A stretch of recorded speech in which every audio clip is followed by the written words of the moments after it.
My name is Andrew Ellum, and I'm the developer of Heroes of a Broken Land. What this video is going to show you are the new features in Alpha 3.0. Also, since this is the first video I'm creating, I'll show a bit about how to play the game. So to start a new game, there's a variety of different world sizes you can choose. We'll create a small one.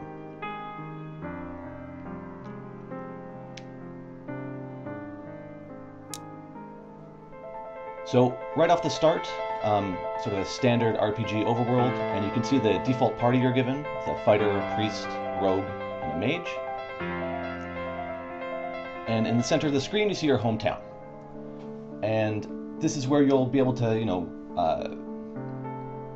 upgrade it to buy new equipment for your characters, as well as to recruit new heroes. So if you click on the statue in the middle, you'll see all the available heroes. Right now there's 2 mages available.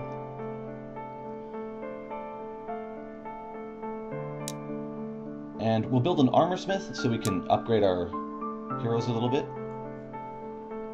And we'll also build a farm so we can get a bit more income each turn. We start with really basic equipment, so we'll buy a few pieces of armor to help us survive those dungeons.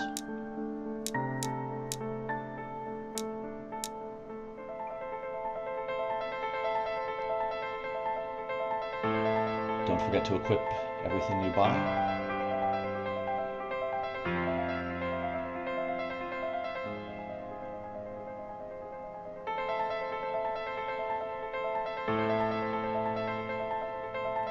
And so what we'll do now is just sort of explore the world around our town and see what's out there.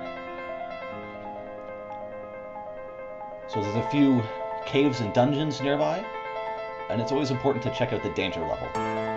1x means it's a first level dungeon, and roughly the dungeon levels should match your party level, or else you'll be fighting monsters too hard for you, or too easy.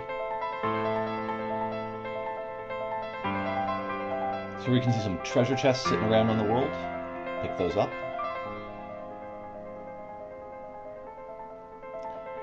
And we can build some more stuff now that we have some cash.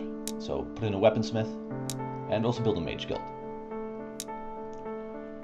So the weaponsmiths, of course, we can buy some new weapons. What the mage guild gives us also is potions, as well as some skills. Some basic spells. Later on we'll be able to upgrade our town. The individual buildings as well have various levels that improve the quality of equipment.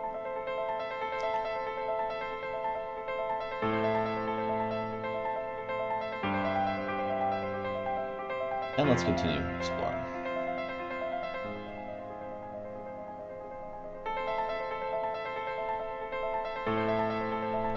So crystal is an important resource, and it's used in upgrading your town. There's also other outposts or towns scattered throughout the world, and this feature was added in Alpha 2.0. A new feature, however, to 3.0 is that towns have a more sophisticated relationship. So you'll have to do favors in order to eventually have them ally with you. Additionally, each town will have an enemy town. So if you ally with one town, the enemy town will dislike you. So you kind of have to choose which outpost you want to ally with.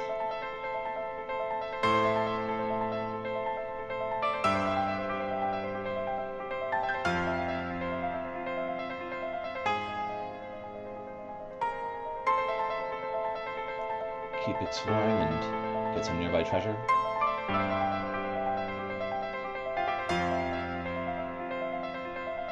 And you'll notice the messages at the top of the screen.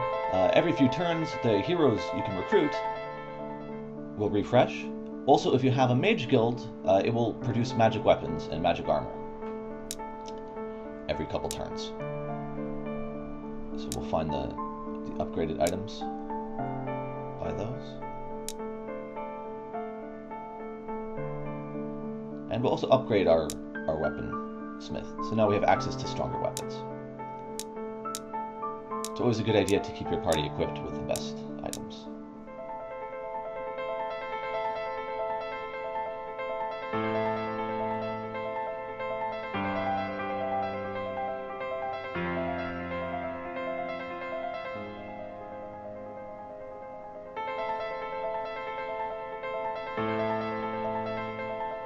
Now I think we're ready to head into the first dungeon.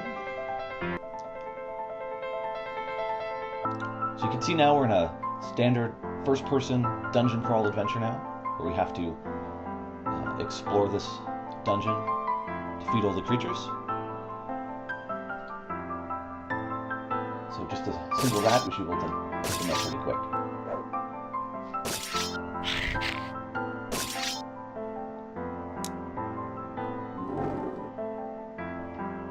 So a new but important feature in Alpha 3 is now you can actually save your progress within a dungeon. Dungeons are now persistent, so you don't have to clear the whole dungeon in one go.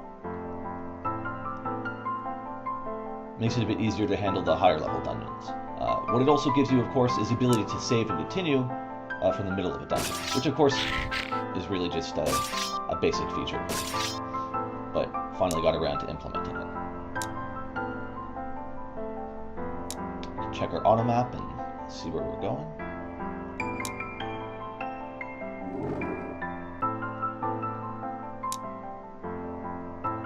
So we know there's 14 monster groups left to kill in this dungeon. You have to watch out for traps as well, and better heal.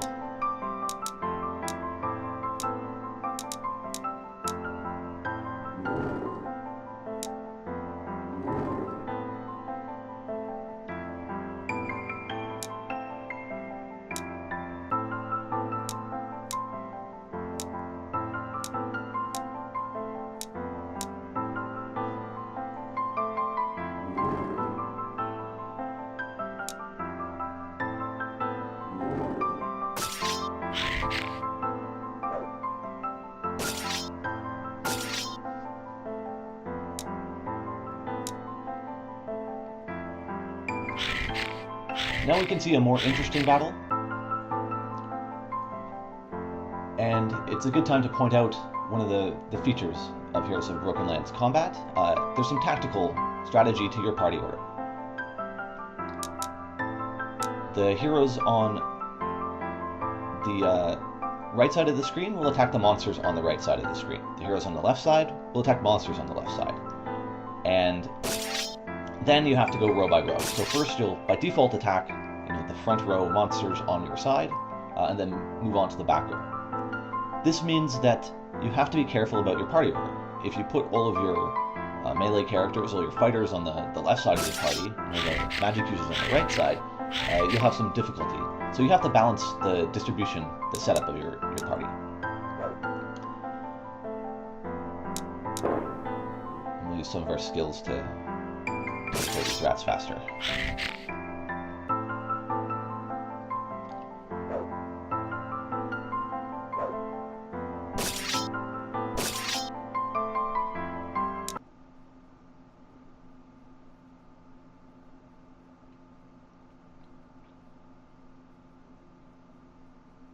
So now we'll speed it up a bit and go through the rest of this dungeon.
So now we finally come to one of the new features in Alpha 3.0, Lizardmen. This is a new type of outpost with a new playable race. So if we're able to win the favor of this town by clearing a few dungeons and doing a few favors, we'll be able to recruit Lizardmen into our parties. This is the final quest we have to do to win the Lizardmen's favor. You can see this is a higher level dungeon than the first cave we saw, with a wide variety of monsters, and they're much more deadly than before. So we have to be a lot more careful in our combat, choose our attacks more carefully, and hopefully we survive this and get some Lizardmen.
Finally, we've won the favor of the Lizardmen. We can now enter their town, and just like our own hometown, we can construct new buildings and recruit heroes. If we click on the tree in the center, we'll see there's some Lizardmen to recruit.